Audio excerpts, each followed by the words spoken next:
Happy Peeps, Suzanna here today for Elle Studio to share with you this layout that I created about my daughter and these chocolate banana souffles that she made.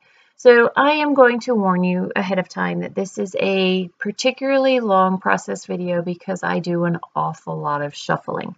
I like layers, but I'm not very good at doing layers the way that I do layers in this particular video. I don't know what it is. It just takes me a long time and a lot of indecisiveness. So to begin with, I am doing a bit of a tone-on-tone texture paste. So I actually have Vicki Boutin's iridescent modeling paste, and I'm running that through a Cartabella stencil. It's from the Flower Market collection, and I'm going to keep working while this dries because I know how I want this layout to go. This has become a little bit of a fad for me lately. This is kind of my go-to. I have a thick header and a thin footer, and that's what I'm doing. So I'm just kind of cutting that heart-shaped paper from the Noteworthy collection, not heart-shaped, but heart patterned, and then I have this aqua polka dot that I'm going to put underneath for a splash of color. And really the color palette that you can see I'm working with is that aqua, gray, and that purple color. And I have pulled everything that I can from the March collection and add-ons, as well as the Noteworthy collection, and that is what I'm working with. So I have a bunch of 4x6 cards, I have a bunch of 4x3 cards, and I have the embellishments as well as the printed labels, and that printed card right there that is also from the March. It's the digital add-on. I really liked the three lines, rectangles, and there was a card that also had the three different colors, those same colors, and you can see that aqua that's right there, and I really liked the idea of that, and that was what I really went with, but ended up straying from in many ways. So now I want the purple to match down the bottom, but I want it to be much thinner. I want the weight of the layout to be at the top, and the idea, and you can kind of see from where I've put that texture paste, is I'm going to move on a diagonal from the top right down to the bottom left. So I have that card that says on this day in March, and that was, I knew I wanted to use that card at the bottom of the page and not so much as a journaling card. I wanted a little bit more color here, so I've just got that stripy paper that I am going to put and tuck in there. And you know, I realize I always try and slide things in underneath, and the adhesive always gets in the way. I don't know why I don't just lift things. Sometimes I think we get lazy. That was definitely me being lazy. I'll own it. And it wasn't until I actually picked it up that it actually worked. So that is the foundation of that bottom strip right there. And I'm going to build a lot more things into that. I am determined to use this piece of paper. That is actually what started the whole layout. And ultimately, I actually don't end up using it, which is the funny thing. So that is one of the die cuts from the March kit, and I'm going to tuck that in. I love the way that it fits centered perfectly over that on this day in, and it adds a little bit of softness with that rounded edge to all of the horizontal movement that I have going in this page. So I have two photos here. Both of them are 4x3. One is of my daughter holding her souffle that she made. This is the first souffle that she has ever made. We have a lot of brown bananas that don't get eaten in the house, and she is the queen of making banana bread with them, but I think she's getting tired of banana bread because she wanted to make something different and found this chocolate banana souffle recipe, which my husband kept trying to warn her. Souffles are not easy to make at age 12. There's no reason why she couldn't do it, but I think he didn't want to help her. No, I shouldn't say that.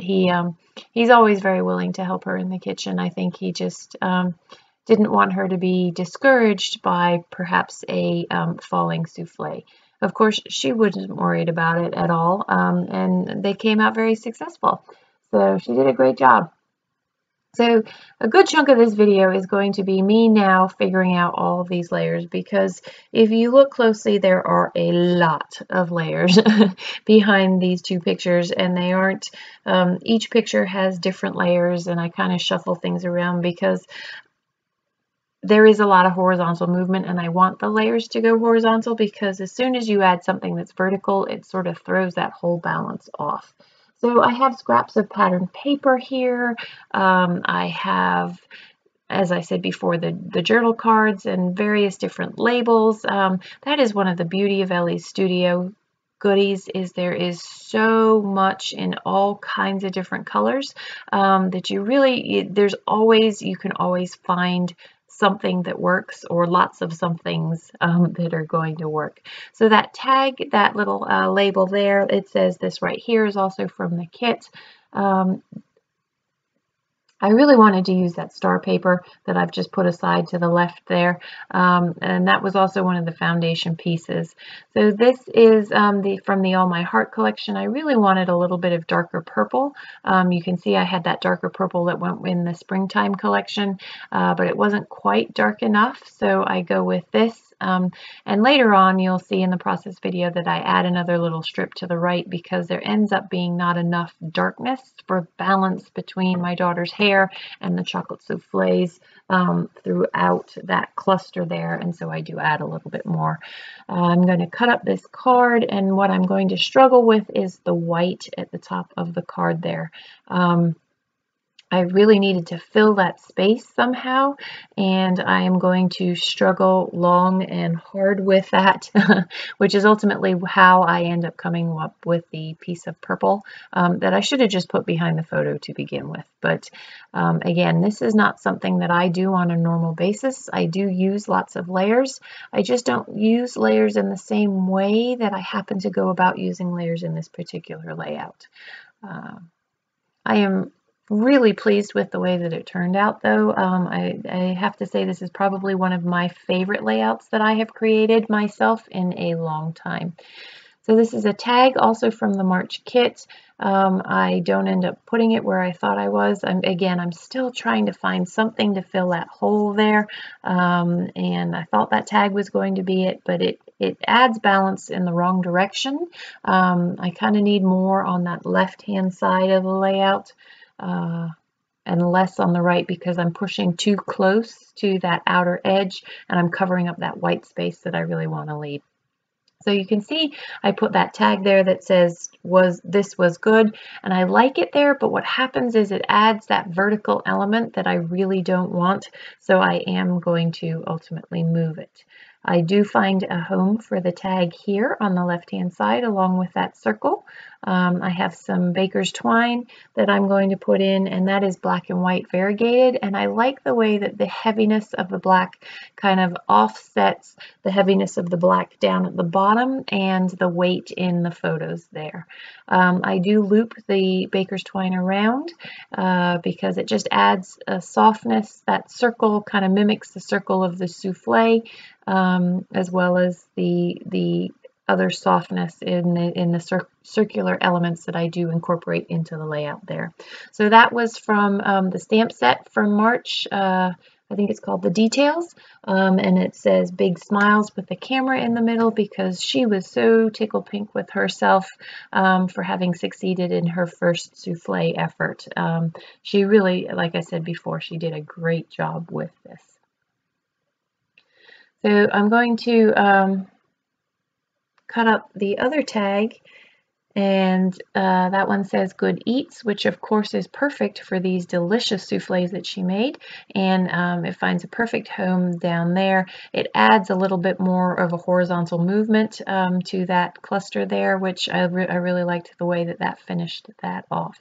So you can see I'm struggling for more layers here. I really felt like it needed just a splash more purple, and I will, after the fact, at my daughter's recommendation, actually, that purple stripe, that tone on tone, I'm going to cut horizontally and just put a teeny bit of that underneath this right here, and it finishes it off perfectly, and you'll see that in the close-up photos towards the end. So that's just a little piece of chipboard that says Sunday at it's actually not chipboard. It's no, it is chipboard. I apologize. That says Sunday. That's the day that she made it. These are ephemera pieces from the Noteworthy collection. I'd forgotten that I had pulled them because I wanted to use that purple strip there. But again, I kind of I've filled all my bits and pieces in there now, and now there's no room for all these pieces that I'd forgotten about. And I did pull the purple heart from that Noteworthy collection, which looks perfect over there beside that tag. So this is where I'm going to tuck in that other element of purple. It covers up that white spot and perfectly finishes off that darkness that I needed to balance the darkness of the door that's behind my daughter's head on the left-hand side over there, which then allows me to move that good eats up to the top of the photo over there. I'm still shuffling around for things. I don't know, sometimes I feel you can always add more, and sometimes less is more, and this was definitely one of those layouts where I just kept adding more and more and more. And you can see, I don't know why, but I was hell-bent on having that circle up there. So I had it and I removed it and I put it back, and now I've removed it again. And it just doesn't work because I've got this right here sticking out, and by putting another element up the top, it's visually disturbing and doesn't work with the symmetry of the page there, which is why I end up removing it. So I have pulled out some of the puffy stickers, the puffy hearts, and I've also pulled out the large Jane Alpha, and that is what I'm going to use for the title on that dark purple there. I like the way that that darker purple in the top left of the triangle works with that darker paper and adds, again, some balance to the page. So I'm just going to show you how I do one letter. You're going to stamp it, and then I use a magnetic platform on my Big Kick, so I'm going to run that through with the die, and it's going to give me some perfect letters that I am going to put down sort of haphazardly because I don't like perfect letters. I don't know, there's something about just them being as they come, and so there I've done the whole process, and then I'm going to stick those down. So that is my bonus project that I've created using just some of the leftover goodies from my design team projects from the March kit this month. If you haven't invested in the March kit, I highly recommend it. If you haven't invested in the large Jane Alpha dies, I know they're expensive, but they are so worth it because there's so many different stamp sets that you can use too and get so many different effects with that one set. So, and then I'm going to journal between Souffle and that bottom layer there, and I am going to call that done, my friends. I hope you've enjoyed this process video and learned a little bit about paper layering and how sometimes it can be a time-consuming process. Thanks for stopping in today. I hope you're doing well. Do come back and join me soon. Take care.